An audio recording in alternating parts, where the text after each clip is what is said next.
A very warm welcome to Frontier Opening Bell this Tuesday, the 2nd of November. I am Boason Omofaye. Let's get the show started with the African market. 5 of the major markets on a daily basis. We try to get you some of the details. Nigerian market started off the new month and the new week on the back foot of 15 basis points down south. The BRVM, however, took a very big jump of 105 points, 1.05% to start the new week, 194.93 for this BRVM composite. The Egyptian market went up slightly bigger by 1.30%. Monday, of course, that's the second trading day of the week for the Egyptian bourse. Then the Nairobi market took a deep dive of 1.2% at 175.83, while the GSE finished also in the red by 44 basis points.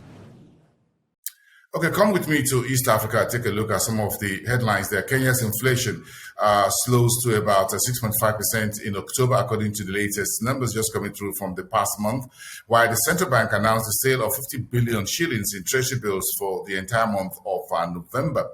And Centum Investments in Kenya is targeting 5 billion investments in the country, while Total Energies and Uganda are projecting to birth a new regional fuel hub by the year 2025. That's Uganda pursuing aggressively its hydrocarbon operations. And Tanzania is expecting fuel prices to drop next month, considering the high level at which we're seeing major oil benchmarks in the world. Brent crude trading around $85 early today, Tuesday, while the U.S. Texas Intermediate is about $83 per barrel.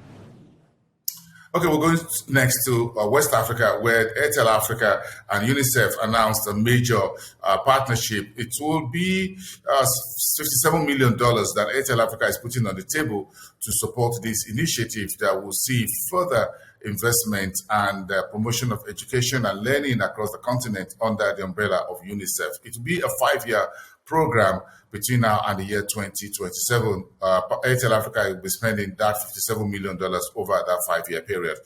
And Airtel Africa is paying an interim dividend of 2 cents per ordinary shares on December the 10th. Shareholders in Nigeria can exit to take their shares either in the local currency, the Naira, or in British pounds. And the US and Nigeria's SEC is set to sanction airing capital market operators. The head of the SEC, Yugoda, told the stockbrokers at their annual conference a few days ago that they need to put the interests of investors ahead of their own. And EcoBank Ghana, in reporting the third quarter earnings season for the Ghana market, reporting profit up 27.7% year on year to 464 Ghanaian cedis for the period. And within the UMOA market, inflation is speeding up to 4.3% in September. That's for the 9 months ended September 2021. Let's touch on with the Southern African space, by the way, where COP26 is the big story, with South Africa being in the lead of the conversation. No funding for coal plants and fight against methane leaks and limit global warming. All these are all conversations coming through from the COP26 or the UN Climate Change Conference that started yesterday. And South Africa's economic data will be out this week. We'll be looking at that with the final decision from SARB expected this month for the South Africa Reserve Bank. Inflation is going to be a very major concern for Nyango and the rest of his team. In the meantime, Axia Group is buying additional 11% stake in Resta Pedic. Meantime, Angola, which is Africa's second largest oil producing state, is cutting the VAT rate to about 7% from 14%. That's a very deep haircut there, if you ask me, from 14% to 7% in order to boost spending. And GCR rating agency has affirmed Bank Windhoek of a credit rating at stable. Let's finish off in North Africa, by the way, when you look at Saudi Arabia boosting Egypt's cash reserves with $5.3 billion. That announcement came in early on Monday. And Egypt's financial regulatory authorities amending margin trading rules with effect from January 2nd to allow margin trading within the Egyptian market.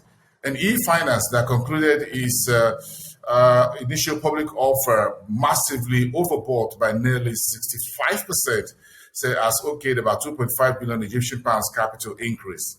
And Morocco says financing by banks up about 52.4% to about 100 and about 18 billion dirhams for the period ended September.